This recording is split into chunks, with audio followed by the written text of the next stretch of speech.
प्रश्नावली 3 का तीसरा प्रश्न। एक समकोण त्रिभुज पर परिवृत्त की रचना कीजिए। रचे गए वृत्त की त्रिज्या का मान बताइए।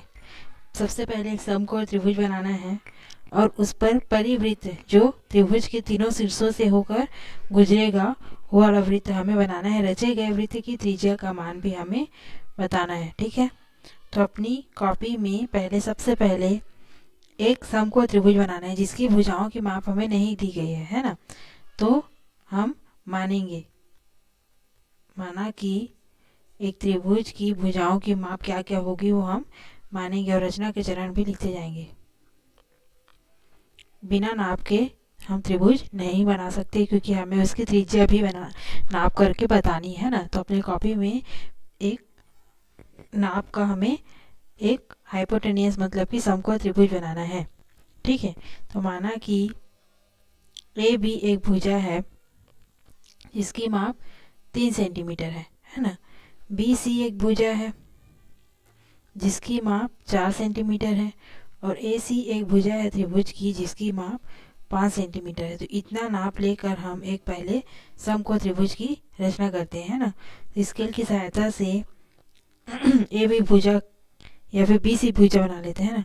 बी सी 4 सेंटीमीटर स्केल की सहायता से नाप करके हम एक भुजा बी सी लेते हैं। ठीक है, या फिर रेखाखंड बी सी लेते हैं। अब इस रेखाखंड पर त्रिभुज की रचना कैसे करते हैं वो हमें पता है कि समकोण त्रिभुज बनाना है प्रकार की सहायता से, है ना। तो कैसे करेंगे, पहले तो बी पर प्रकार की इस नोक को रख करके एक आर्क काटेंगे किसी भी नाप का और उतना ही आर्क को उसी आर्क पर एक और आर्क उसी नाप का काटना है हमें। फिर एक और आर्क काटना है, ये 60 अंश का हो गया, 120 अंश का। इन दोनों के बीचों बीच जो कोण बनेगा वो 90 अंश का कोण बनेगा, है ना। तो इन 60 अंश और 120 अंश का कोण समद्विभाजक खींचेंगे।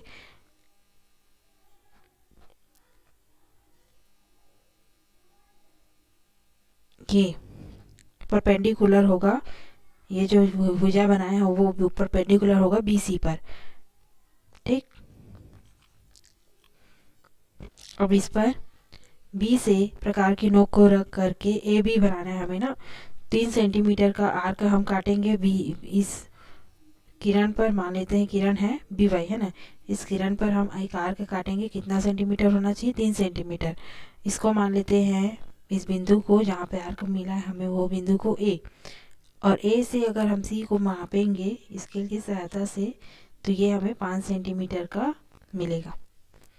ठीक, इस प्रकार से नाप करके हमें क्या करना है, त्रिभुज की रचना करनी है।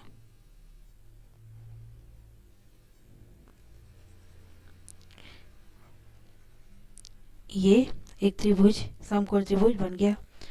पहला स्टेप क्या रहेगा, सर्वप्रथम एक समकोण त्रिभुज ए बी सी बनाया। ठीक, सेकेंड स्टेप आएगा कि अब इस पर हमें परिवृत्त की रचना करनी है ना। त्रिभुज ए बी सी में परिवृत्त की रचना कैसे करेंगे। सबसे पहले परिवृत्त बनाने के लिए क्या करना पड़ता है, त्रिभुज की भुजाओं पर लंब समद्विभाजक खींचना रहता है ना। त्रिभुज की भुजाओं पर जैसे ए बी भुजा बी सी भुजा ए सी भुजाओं पर लंब समद्विभाजक हमें खींचेंगे। हमें पता है कि किसी भी रेखाखंड पर लंब समद्विभाजक कैसे खींचा जाता है कि मान लीजिए रेखाखंड है ए बी, इस रेखाखंड पर अगर लंब समद्विभाजक खींचना है जो इस पर लंब भी रहे भुजा ए बी पर और इसको समान दो भागों में विभाजित भी करें। तो ए पर प्रकार की नोक को रख करके आधे से ज़्यादा चाप लेकर के हम दोनों तरफ इस रेखाखंड के दोनों तरफ दो चाप काटेंगे। उतना ही चाप हम उसी माप का चाप को भुजा बिंदु बी पर रख करके काटेंगे। एक दूसरे पर जहाँ पे कटान बिंदु मिलेगा उन दोनों बिंदुओं को मिलाते हुए एक लकीर खींचेंगे, और ये जो लकीर है स्केल की सहायता से जो खींचेंगे वो ही इस भुजा इस रेखाखंड ए बी को समान दो भागों में विभाजित करेगा। इसी प्रकार से हमें इस त्रिभुज की दो भुजाओं को लेकर के एक लंब समद्विभाजक दो लंब समद्विभाजक खींचना है। मान लीजिए हम कौन कौन से भुजा लेते हैं, बी सी और ए सी भुजा लेते हैं, ठीक है। बी सी भुजा और ए सी भुजा। बी सी भुजा पर अगर हमें लंब समद्विभाजक खींचना है तो कैसे खींचेंगे, बी पर प्रकार की नोक को रख करके और आधे से ज़्यादा प्रकार की त्रिज्या लेकर के त्रिज्या के ले करके दो आर्क ऊपर और नीचे की ओर काटेंगे। उतना ही आर्क हम बी से सी से रख करके उसी नाप के आर्कों को दोबारा इसी जो पुराने आर्क पर काटेंगे, है ना। इन दोनों आर्कों को अगर हम मिलाएं, कटान बिंदुओं को अगर हम मिलाएं तो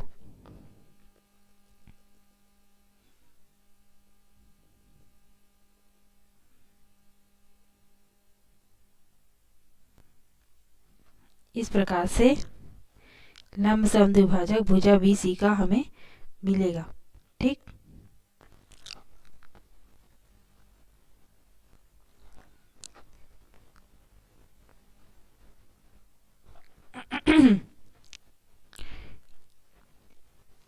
अब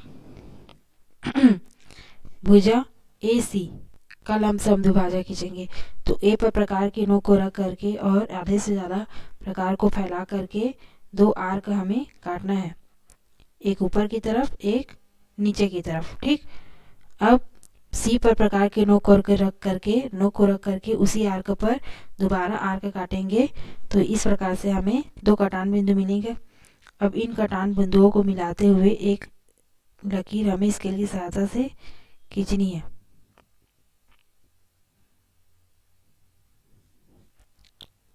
सीधी लकीर, ठीक। कॉपी में करने पे ये एग्जैक्ट आएगा, ये रफली कर रहे हैं इस वजह से ऐसा हो रहा है, ठीक है। कटान बिंदु पर को ही मिलेगा। लेकिन एक चीज बात ध्यान देने वाली है कि हमें पता है कि दो लंब समद्विभाजक खींचने के बाद जहाँ पर ये दोनों लंब समद्विभाजक एक दूसरे को काटेगा वही हमारे जो वृत्त बनने वाला है परिवृत्त उसका केंद्र होगा, जिसे हम ओ बोलते हैं, ओ नाम देंगे, है ना। तो एक चीज है कि अगर हम समकोण त्रिभुज बना रहे हैं, इन सभी भुजाओं के नाप से हम क्या बनाए, समकोण त्रिभुज बनाए, है ना।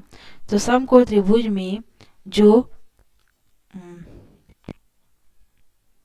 कर्ण होता है ना, तो कर्ण के पर ही हमें उस परिवृत्त का केंद्र मिलेगा, ना ऊपर ना नीचे, आगे पीछे बाहर बाहर में नहीं, उसी कर्ण पर ही हमें उस परिवृत्त की त्रिज्या मिलेगी जो कि मिली है। ऐसी भुजा पर ही हमें क्या मिला है, बिंदु ओ मिला है जो इस वृत्त के लिए त्रिज्या बनेगा, है ना। तो क्या क्या किया हमने, भुजा बी सी व ए सी का लंब समद्विभाजक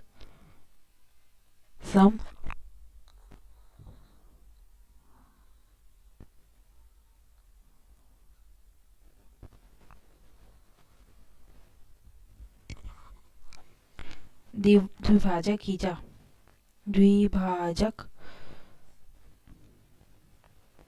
खींचा जो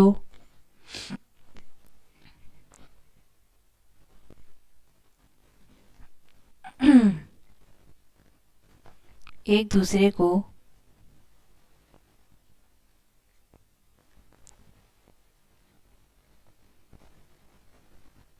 ओ पर प्रतिच्छेद करती है,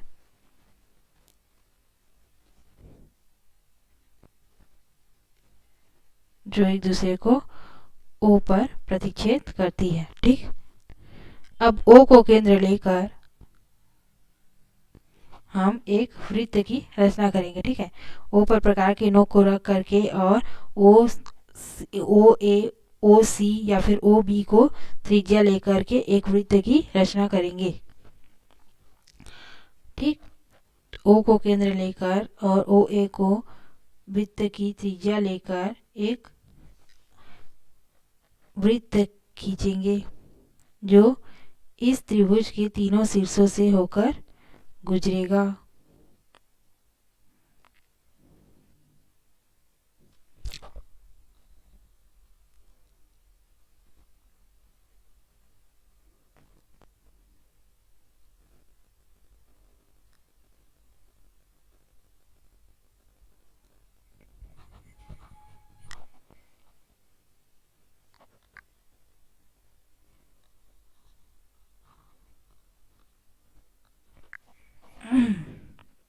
रफली बनाने से अगर आप स्केल की सहायता से नाप करके बनाएंगे तो आप पाएंगे कि जो वृत्त हम बना रहे हैं वो इस त्रिभुज के तीनों शीर्षों से होकर ही गुजरेगा। ठीक है।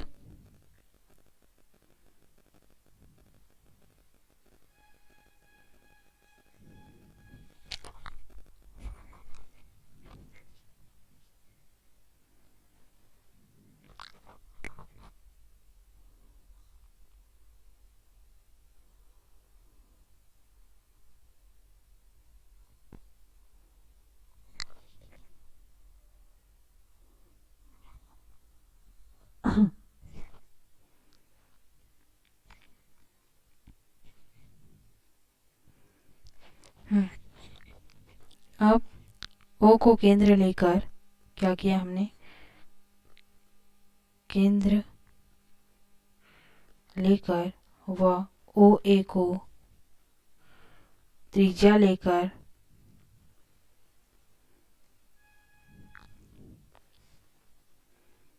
एक वृत्त बनाया। चौथा स्टेप, आकृति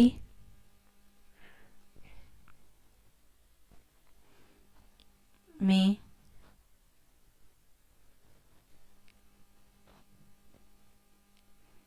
देख सकते हैं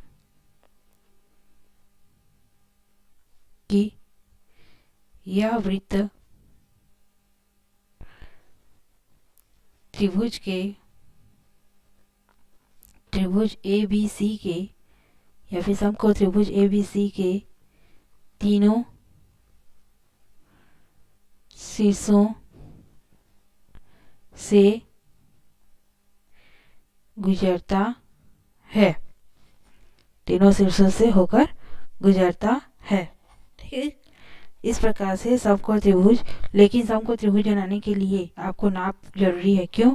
क्योंकि हमें प्रश्न में ये भी पूछा है कि इस वृत्त की त्रिज्या क्या होगी, मतलब OA, OC और OB जो कि इक्वल होगा उसकी माप एग्जैक्टली होगी क्या, है ना।